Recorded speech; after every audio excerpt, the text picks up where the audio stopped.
제가 설교 시 전에 힐링에 대한 이야기를 했습니다. 오늘도 설교를 들어가면서 힐링에 대한 이야기를 좀 언급하고자 합니다. 우리가 TV 프로그램이나 또 여러 이야기 속에서 보면 힐링에 대한 이야기를 많이 하고 있습니다. 힐링 캠프다, 그리고 또 힐링 여행이다, 그리고 힐링 음식이다, 그리고 힐링 걷기다, 이런 등등 그런 많은 일들이 있습니다. 그 중에서도 특별히 TV 프로그램에 힐링 캠프라는 프로그램이 있습니다. 그 프로그램은 이 사회 속에서 좀 유명한 사람이라든지 인기를 얻는 사람이 그 프로그램에 나옵니다. 그래서 자신의 과거에 상처받았던 이야기들을 이렇게 이야기를 합니다. 그러면서 거기 MC들과 함께 이야기를 나누다가 자기의 상처 때문에 그 감정이 북벅쳐서 울기도 하고, 그리고 그 상처를 이야기하면서 자기가 치유받기를 원하고요. 그리고 또 그 힐링 캠프의 그 뜻은 그 프로그램을 보고 있는 많은 그런 시청자들이 마음에 상처가 있다면, 저렇게 유명한 사람도 저런 상처가 있었구나, 옛날 과거에 저런 아픔이 있었구나, 그러면서 대리 만족을 얻으면서 치유함을 받기를 원해서 여러분 TV 방송에서 그렇게 이 힐링 캠프라는 프로그램을 우리에게 보여주고 있습니다. 여러분, 힐링이란 말은 현재 요즘 근래 들어와서 우리가 듣는 말이지 10년 전이나 20년 전에는 우리가 힐링이란 말을 잘 듣지 않았습니다. 원래 미국의 은사교회입니다. 작은 교회에서 힐링은 한마디로 말하면 하나님이시다, 우리 주님이다, 주님이 우리를 치유하신다, 주님이 우리를 고쳐주신다. 그래서 그 은사교회 그곳에서 힐링이라는 것이 나오게 되었지요. 하나님이 우리의 몸을 치유하실 뿐만 아니라 우리의 마음을 치유하신다는 데서 힐링이란 말이 나오게 된 거지요. 마음의 아픔이 과거의 상처에서 비롯됐기 때문에 마음을 치유하기 위해서는 우리가 과거의 상처를 거슬러 올라가야 되겠지요. 대부분 보면 과거에 상처가 있었다는 것입니다.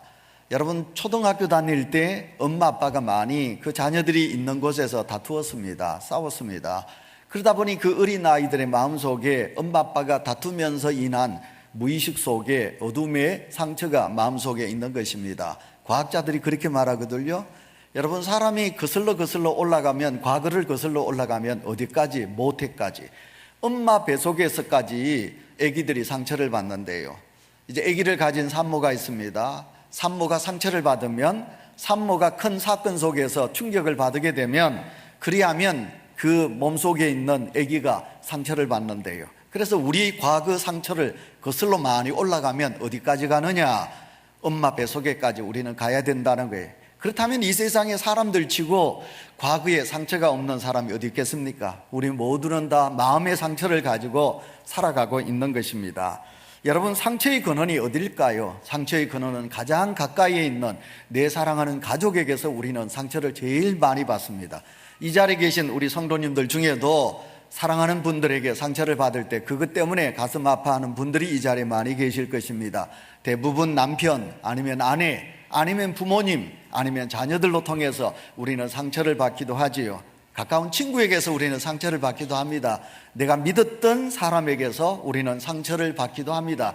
이런 갖가지 상처를 가지고 우리는 오늘도 우리 주님 앞에 나온 거지요. 그런데 여러분, 그 상처의 치유는 사람이 아니라는 거예요. 왜냐하면 여러분, 사람은 똑같은 죄인이에요. 오늘 제가 참회의 기도를 여러분에게 요구하면서 이 자리에 죄인이 아닌 사람은 설 자리 필요가 없다고 그랬어요. 하나님 앞에서도 우리는 죄인이고 또 사람들 앞에서도 우리는 죄인인 거예요. 가장 가까이 사랑해야 될 사람을 사랑하지 못하고 그들을 위해하지 못하며 살아왔던 죄들이 우리 속에 너무 많이 있기 때문에 우리는 사람으로 통해서 치유함이 아니라는 거예요. 진정한 치유는, 힐링은 하나님께 있는 거예요. 그래서 힐링의 본래, 기독교의 힐링은 어디서 있느냐? 하나님, 성령입니다. 성령께서 내주하셔서, 성령 하나님께서 우리에게 역사하여 주셔서 성령의 치유함이 있을 때만이 우리는 진정한 마음의 과거의 상처라든지 현재 받고 있는 상처를 우리는 치유할 수 있다, 이 말이거든요. 자, 사랑하는 성도 여러분, 우리가 예수 그리스도를 믿어 힐링, 치유함이 있게 되면 우리는 변화가 일어나게 됩니다. 어떤 변화가 일어나느냐? 성령이 우리에게 그런 역사를 보여주는 것입니다. 그래서 누군가를 탓하지 않습니다.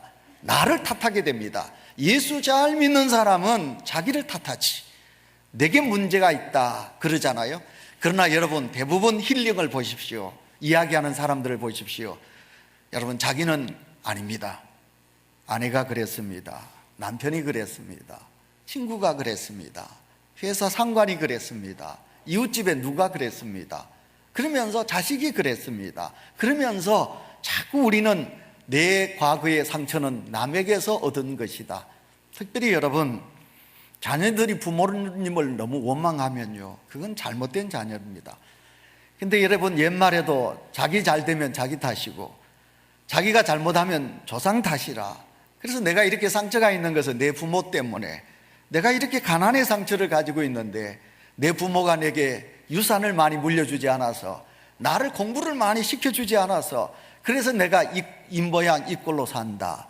그래서 그 상처의 근원을 누구에게 돌리느냐? 부모님에게, 조상으로 돌리는 그런 어리석은 사람도 우리 속에 있는 것을 보게 됩니다. 제가 다시 말씀드립니다. 힐링의 뿌리는 하나님이시라, 우리 주님이라. 우리 주님으로 통해서 우리가 위로받고 우리 주님으로 통해서 우리가 치유함을 받을 줄 믿습니다. 아멘. 여러분, 강하게 아멘 하세요. 고개도 숙이지 마시고 오늘 주신 말씀에 우리가 은혜를 사모해야 되지요.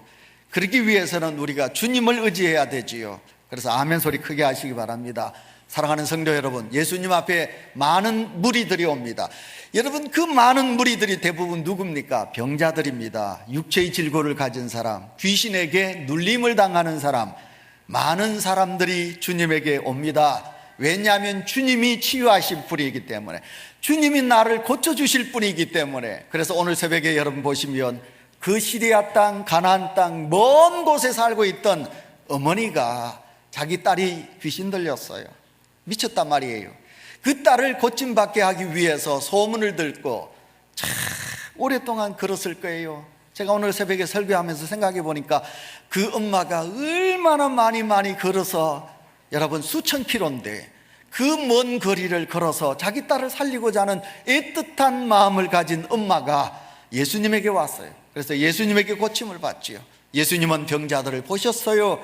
그들에게 마음속에 무슨 아픔이 있는지, 그들에게 어떤 육체의 질고가 있는지 우리 주님은 보시고, 그의 믿음을 보시고 우리 주님이 말씀하여 주셨어요. 여자야, 딸아, 아들아, 소자야, 네가 믿음이 있구나. 네 믿음대로 될지어다. 네가 깨끗하게 고침받게 될지어다. 딸아, 네 여자여, 네 믿음이 크구나. 가라. 네 딸이 지금 당장 고침을 받았느니라. 우리 주님께서 그렇게 오늘도 예수 그리스도를 의지하는 하나님의 사람들에게 그렇게 인정하시고 믿음을 보시고, 우리 주님은 우리를 힐링, 그러니까 우리의 모든 육체의 질고나 마음의 질고를 치유하여 주신다 말씀합니다.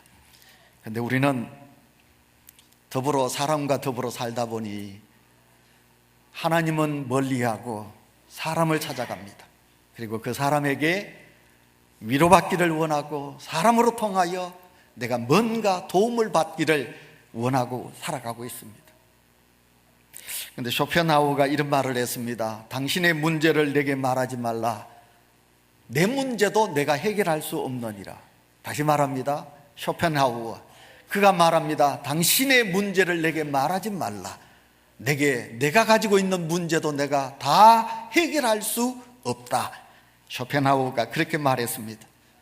내 문제도, 나도 죄인인데, 당신보다 내가 더 죄인인데, 내가 문제가 있는데 어떻게 당신을 내가 위로하며 해결할 수 있는가?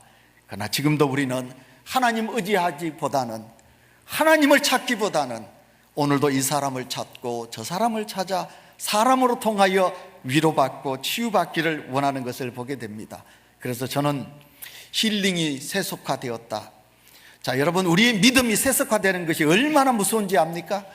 그래서 여러분, 보수적인 신앙을 가져야 되고요, 전통을 지켜야 되고요, 우리의 예배를 경건하게 드려야 되고요, 우리가 하나님 앞에 믿음으로 서야 되는 거예요.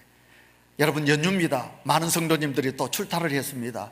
여러분, 주일은 무슨 일이 있어도 주일은 지켜야 되고요, 우리의 예배는 경건해야 되고요, 우리의 예배는 전통적으로 지켜야 되는 거예요.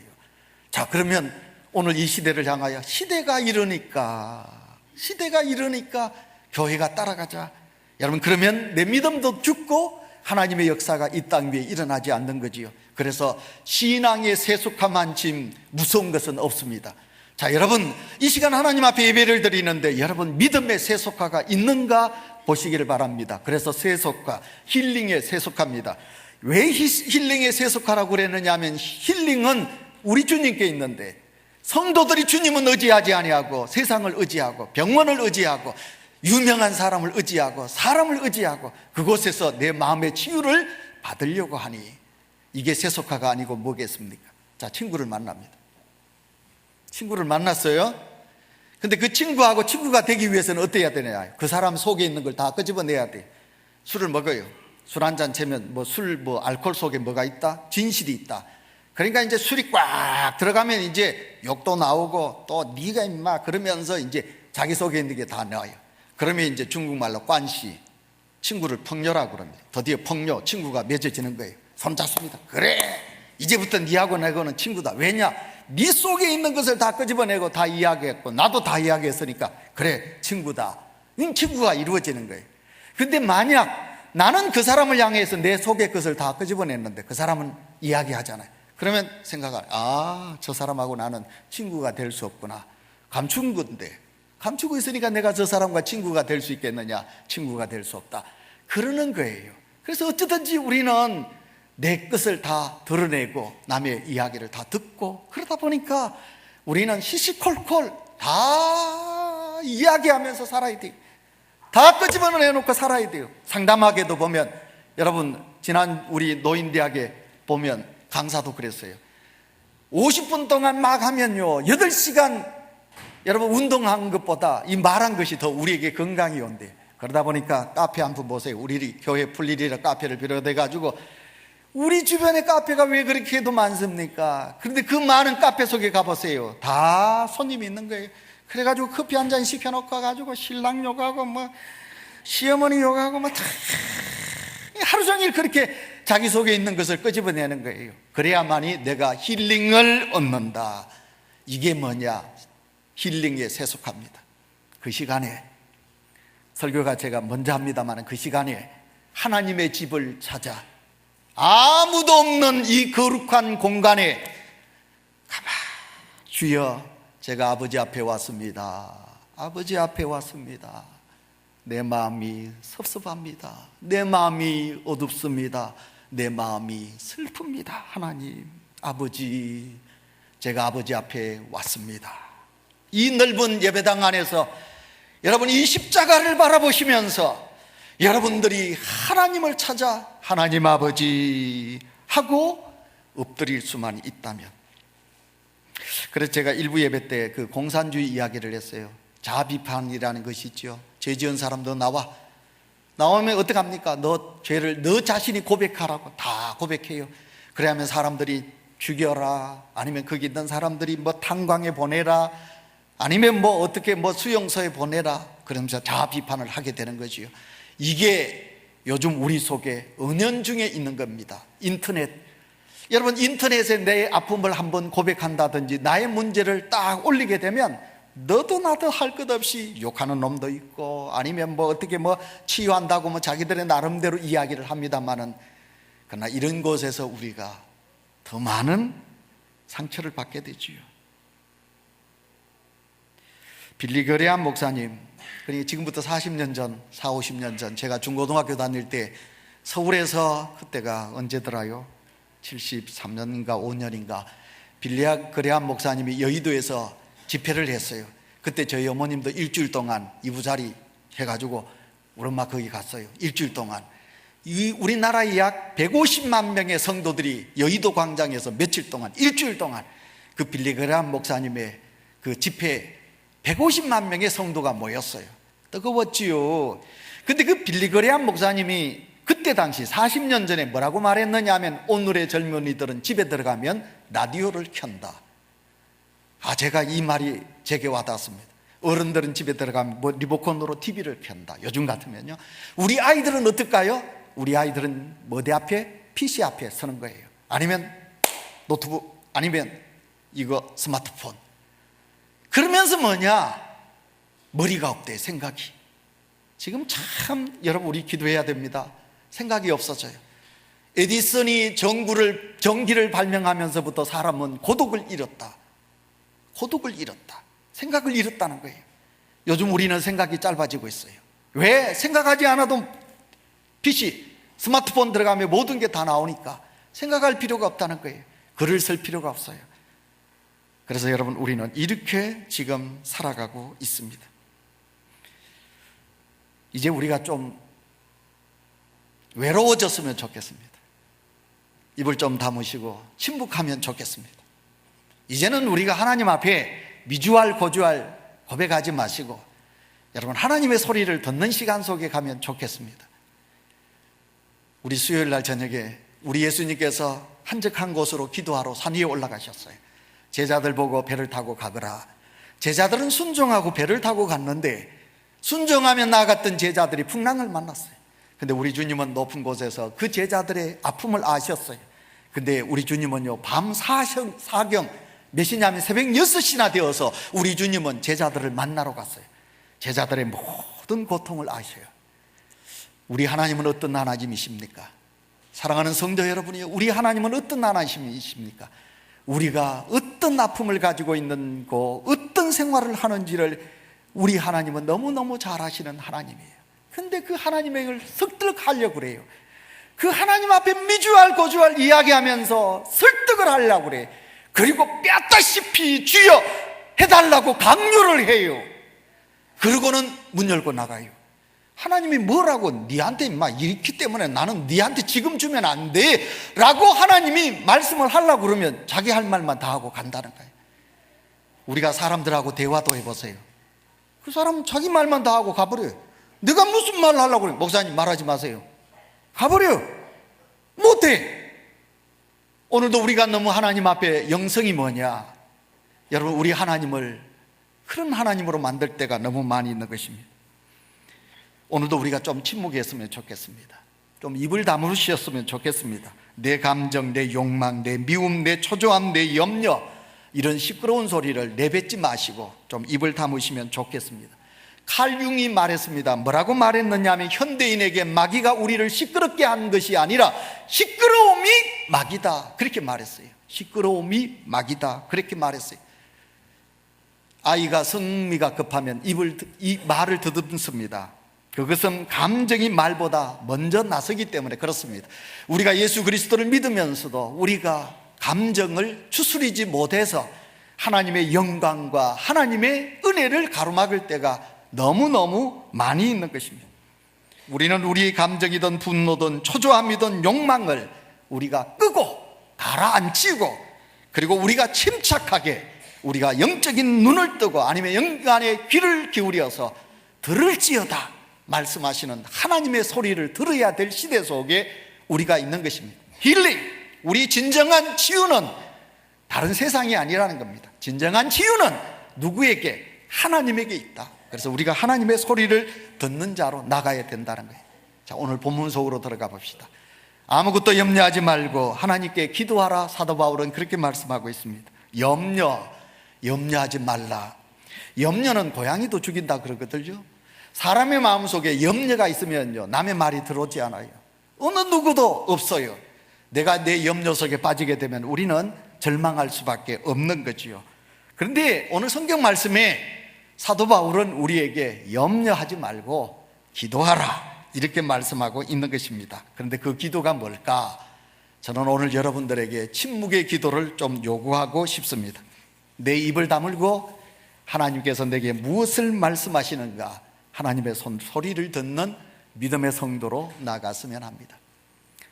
여러분 오늘 이번 주 이사야서를 우리가 봤습니다. 이사야서 38장에 보니까 히스기야가 병이 들었습니다. 히스기야가 교만했거든요. 많이 교만했습니다. 그래서 우리 궁궐에 이런 것이 있노라 보여주는 거예요. 히스기야가 병이 들었습니다. 이사야 선지자가 히스기야에 가서 뭐라고 말합니까? 당장 당신이 죽게 됩니다. 죽게 되었습니다. 하나님께서 당신이 죽는다고 그랬습니다. 히스기야가 이사야의 말을 듣자마자 어떻게 기도합니까? 그는 벽으로 향하여 눈을 들었습니다. 벽을 향하여 눈을 두었습니다. 벽을 향하여 눈을 뒀다는 말은 무엇입니까? 아무도 안 보겠다는 말입니다. 사람을 안 보겠다는 말입니다. 세상을 안 보겠다는 말입니다. 벽을 향하여 눈을 들었다. 그리고 통곡하며 여호와 하나님을 찾은 히스기야. 통곡했습니다. 하나님을 찾았습니다. 하나님께서 히스기야의 눈물을 보시고 그 기도를 들으셨다고 성경은 말씀하고 있습니다. 여러분, 벽을 향하여 눈을 들었다. 내가 하나님만 보겠습니다. 아시겠어요? 내가 하나님만 보겠습니다. 지금까지 너무 내가 세상 속에 세속화의 믿음으로 살았습니다. 사람을 의지하고 돈을 의지했습니다. 명예를 의지했습니다. 그러나 하나님, 내가 이제는 하나님만 보겠습니다. 제가 울산 자꾸 이렇게 말하면 여러분 기분 나쁘게 들리실 텐데요, 서울이나 이렇게 믿음으로 앞서가는 도시 속에는 성도들이 큐티를 많이 합니다. 이 개인적으로 하나님을 만나거든요. 아침에 일어나서 성경을 펴고 그 성경을 읽고, 이 성경이 오늘 내게 무엇을 말씀하시는가 그걸 이렇게 적고, 그리고는 그 말씀을 탁 두고 이제 예배상에 엎드려서 하나님 앞에 하루를 위해서 기도하고 중보의 기도도 하고 그러지요. 큐티란 말은 뭐냐면 조용히 하라 그 말입니다. 조용히 하라. 이 땅의 성도들아, 너 너무 시끄럽다. 이 땅의 교회들아, 너무 시끄럽다. 입 좀 다물어라. 입을 좀 다물어라. 너무 입이 가볍다는 것입니다. 시끄럽다는 것입니다. 예수님은 무리 속에 있을 때마다 많이 우리 주님은 영적으로 가라하셨어요. 그래서 성경을 보시면 우리 주님은 무리를 고치시고 무리에게 말씀을 하시고 저녁이 되면 한적한 곳으로 산에 올라가 우리 주님은 하나님을 만났어요. 아버지 하나님을 만났어요. 그리고 아버지 하나님과 영적으로 대화를 하셨어요. 오늘도 이 땅에 우리가 사람들 속에 살다가 상처를 받았어요. 사람들 때문에 우리가 너무 마음에 많은 염려가 있어요. 이 염려를 가지고 오늘 사도 바울은 아무것도 염려하지 말고 너희 구할 것을 감사함으로 하나님께 아뢰라, 기도하라, 그렇게 말씀하고 있는 것입니다. 모든 것을 아시는 하나님. 제가 책에 보니까 이런 예화가 있더라고요. 그 CEO 되는 그 집사님이 글을 적어 놓은 글인데, 그 집사님의 글 속에 이렇게 말해요. 우리 하나님은 위대하시고 전능하신 하나님이신데 우리가 그 하나님을 찾을 때가 부족하다. 그러면서 그 집사님이, 그 사장인 집사님이 이렇게 뭐라고 고백하느냐 하면, 옛날에, 지금 충청남북도 흉년이 대단하거든요. 비가 오지 않아서 지금 역사 이래 저렇게 흉년이 던 데가 없대요. 그래서 물도 지금 목욕은 아예 못하고요, 설거지도 못하고 그런 지경이 있어요. 여러분, 물 아끼세요. 근데 옛날에 어떤 마을에 흉년이 들었어요. 흉년이 들어서 먹을 것이 없었어요. 사람들이 이제 먹을 것이 없어서 야단법석을 떠는데, 그 마을에 머슴을 하는 젊은 놈이 희기직거리고 웃으면서 돌아다닌단 말이에요. 동네 사람들이 저놈이 미치지 않았는데 어떻게 지금 우리는 지금 울상을 하고 있는데 저놈이 저렇게 웃으면서 다니나. 그래서 사람이 물었어요. 야, 니 왜 그래 자꾸 웃고 다니노? 그랬더니 그놈이 뭐라고 말했는지 압니까? 저요, 왜 웃는지 알아요? 제가 일하는 우리 대감집은요, 곳간에요 먹을 것이 가득 차 있어요. 그래서 저는요, 배고픔 염려할 것 없어요. 대감집에는 없는 것이 없어요. 제가 그 집에 일하니까요, 대감은 그 모든 것을 제게 주셔요. 여러분, 이 말씀이 뭔지 알죠? 예화가. 우리 하나님은 크신 하나님이에요. 우리 하나님은 전지전능하신 아버지 하나님, 이 우주 만물을 만드시고 창조하시고 이 모든 것을 운행하시고 이 모든 것의 주인이 되신 아버지 하나님이 내 아버지. 그런데 그 하나님 아버지를 믿는 우리가 오늘도 이 땅에 살아가는 작은 문제 때문에 그 모든 것을 보고 계시는 하나님을 믿는 내가, 여러분 어떻습니까? 하나님은 의지하지 못하고 그것 때문에 내가 염려하고 걱정하고 하나님을 던지기도 하고 하나님을 슬프게 하는 자리에 우리가 살아갈 때가 너무 많이 있는 거지요. 대한민국의 개신교는 말씀과 기도 속에 있습니다. 말씀, 캐리그마. 여러분, 이 말씀과 기도가 있습니다. 그렇다 보니까 개신교 믿음의 성도들이 말을 많이 합니다. 말씀과 기도를 강조하다 보니까 우리가 말이 많아졌습니다. 말이 많은 것이 경건한 것인 줄 우리가 생각합니다. 그래서 좀 시끄럽습니다. 그러나 여러분, 찬송도 뜨겁게 불러야 될 때가 있습니다. 손바닥에 불이 나도록 우리가 찬송을 불러야 될 때도 있습니다. 또 우리가 주를 외치면서, 주여 외치면서 뜨겁게 주님을 찾으셔야 될 때도 있습니다. 그러나 여러분, 하나님이 어떨 때는 우리를 향하여 좀 조용하라고 그러십니다. 더럼도 좀 덜 치고, 너희들이 좀 입을 다물고, 너희들끼리만 말하지 말고 내가 좀 말하겠다. 내 말을 너희들이 좀 들었으면 좋겠다. 하나님께서 우리에게 그렇게 말씀하는 것 같습니다. 오늘 이제 설교 제목이 하나님의 평강입니다. 오늘 본문 속에 너희 구할 것을 하나님께 아뢰라. 그리하면 모든 지각에 뛰어난 하나님께서 너희에게 뭘 주신다고요? 평강을 주신다. 평강을 주신다고 말씀하고 있습니다. 평강이 너희 마음과 생각을 지킨다. 하나님께서 그렇게 말씀하고 있습니다. 제가 어떨 때는 2부 예배가 설교가요, 제가 잘 안 될 때가 있어요. 왜냐하면 성도님들이 많아가지고 제가 좀, 우리 가족도 있고 뭐 그러다 보니 그래서 그런지 모르지만 1부 때는 제가 설교를 아주 잘하는 능수 뭐 되는데, 설교가 혀가 잘 들어가고 생각이 되는데, 2부 때는 제가 한 번씩 예배 설교 끝나고 나면 내가 오늘 왜 1부 때는 괜찮게 해놓고 2부 때는 왜 그럴까? 제 마음의 흥분이 들뜨는 거예요. 초조한 거예요. 두려운 겁니다. 여러분, 운전을 잘하는, 운동을 잘하는 사람은요, 천천히 여유 운전 사고 안 냅니다. 운동 아주 잘합니다. 악기, 기도 들뜨면 내가 무슨 말을 하는지 모릅니다. 오늘도 우리가 이 세상 속에 살아가면서 내 마음에 평강이 주어지지 아니하면 내가 중언부언하게 됩니다. 내 생각이 바로 잡히지 못할 때가 있는 것입니다. 저는 이 빌립보서 4장 4절부터 7절, 우리 성도님들이 제일 힘들고 어려웠을 때 그런 가정에 가서 제가 꼭 이 요절을 가지고 그 가정에서 기도를 하고 말씀을 준 적이 있습니다.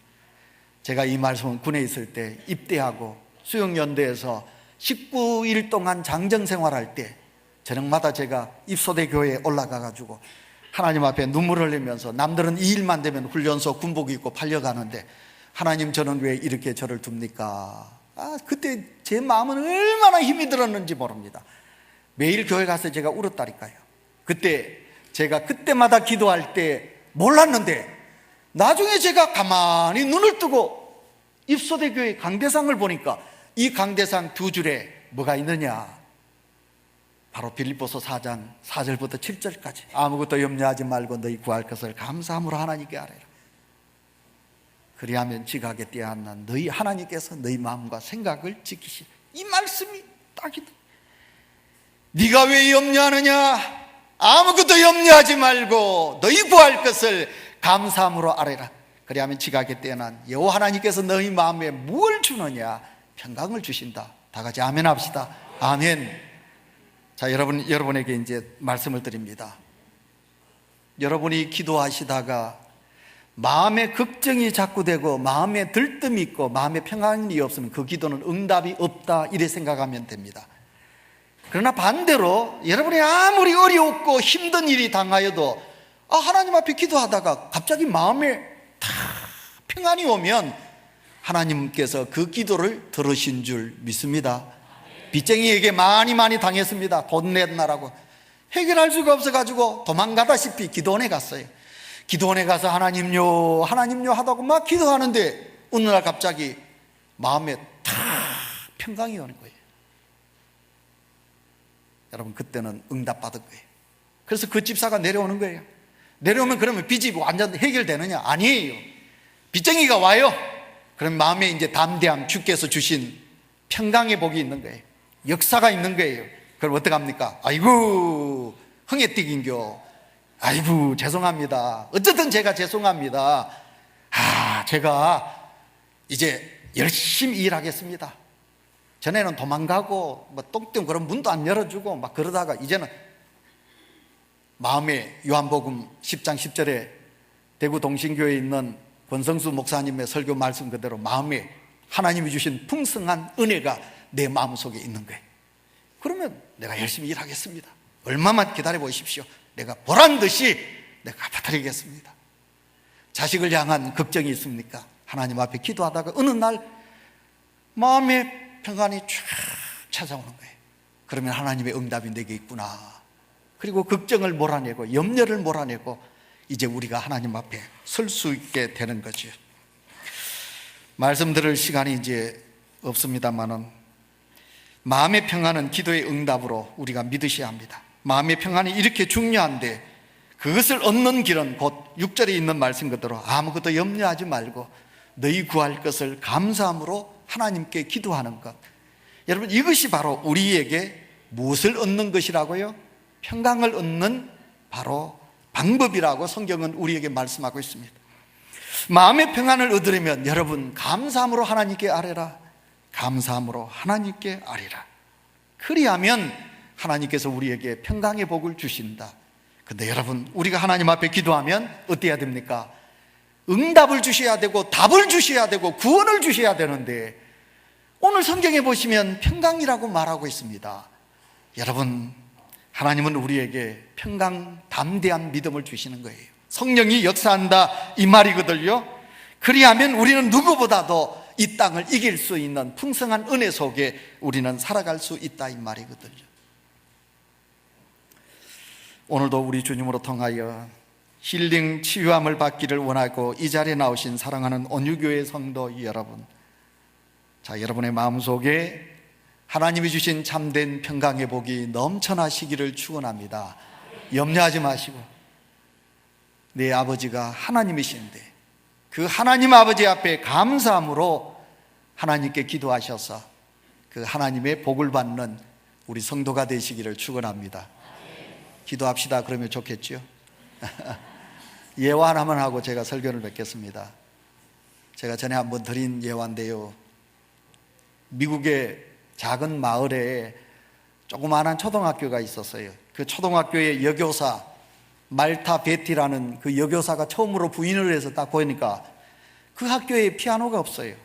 그래서 이 여선생님이 피아노를 어떻게 하면 구할 수 있을까 그러다가 지혜가 떠올랐어요. 그래서 그때 당시 세계에서 제일 가쁘고 부자인, 아직까지도 이 역사 속에 록펠러만큼 부자는 없어요. 그래서 록펠러 회장에게 편지를 구구절절 썼어요. 회장님, 이 마을에 학교에 피아노가 없습니다. 피아노 한 대를 사는 데는 1,000불이라고 그러는데 회장님에겐 1,000불은 작은 것이 아니겠습니까? 우리 아이들을 생각하고 이 1,000불을 좀 보내주시면 제가 피아노로 어린 아이들을 가르치겠습니다 하고 편지를 보냈어요. 근데 그 편지를 받아본 록펠러가 너무 많은 사람들이 도와주려고 그러거든. 그러니까 이 귀찮아가지고 그 비서실에 부탁해가지고 이 여선생에게 얼마를 보냈느냐 하면 10센트를 보냈어요. 한마디로 말하면 너 소원 안 들어준다. 그러니까 여러분 1,000불에 10센트는 이건 10원도 아니에요. 이 작은 거예요. 그러니까 그 베티 선생이 그것을 받아보고 화가 났어요. 처음에는 화가 났어요. 근데 이 베티 선생은 그 10센트를 준 록펠러 회장에게 감사하는 마음을 가지게 되었어요. 아시겠어요? 성도 여러분, 이 베티라는 여성은 하나님의 믿음으로 그것을 받고 감사했어요. 어떻게 했습니까? 그걸 가지고 시장에 가서 땅콩 씨를 샀어요. 그리고 학교 농촌이니까 그 구석에다가 땅콩을 심었어요. 1년이 되니까 땅콩이 주렁주렁 맺혔어요. 많이 땄어요. 그것을 가지고 또 장에 가서 팔았습니다. 팔았더니 더 넓은 장소에다가 땅콩을 심게 되었어요. 또 심었습니다. 엄청나게 많은 땅콩이 거두게 되었습니다. 이렇게 해서 5년 만에 이 여선생이 1,000불을 땅콩 팔아가지고 마련하게 되었어요. 드디어 그 학교에 피아노를 놓게 되었습니다. 그때 그 여선생은 록펠러 회장에게 편지를 보냅니다. 회장님, 회장님께서 보내준 10센트가 드디어 1,000불이 되었습니다. 피아노를 넣었습니다. 그 1센트에 10센트의 마중물이 된 이 땅콩을 제가 키운 것을 제가 보내드립니다. 맛있게 드십시오. 고맙습니다. 회장님. 보냈어요. 회장이 그걸 받아보고요, 너무너무 감격했어요. 그 회장이 어떻게 했을까요? 차를 타고 그 학교를 온 게 아닙니까? 와서 그 학교를 새로 몇 천 불을 들여가지고 몇만 불을 들여가지고 여러분 그 학교를 아름답게 지워졌다는 것이 아니겠습니까? 이것이 우리 하나님의 법칙입니다. 하나님은 작은 것에 감사하는 자에게, 염려와 걱정이 많은데도 그것 때문에 낙심하지 아니하고 감사하며 나아가는 성도에게 하나님은 이와 같이 복을 주시는 하나님이신 줄 믿습니다. 성도 여러분, 힘들고 어렵습니다. 사람으로 인하여 우리는 많은 상처를 받습니다. 너무 세상 의지하지 말고 하나님 의지하세요. 하나님께 기도하세요. 기도를 업심여기지 마세요. 기도하지 않는 사람은요, 교만한 자예요. 기도하지 않는 사람은요, 믿음의 성도가 아니에요. 여러분, 우리가 믿음이 생기면 하나님을 찾게 돼 있어요. 하나님 앞에 기도하셔서 여러분의 문제가 다 치유받는 역사가 있으시기를 축원합니다.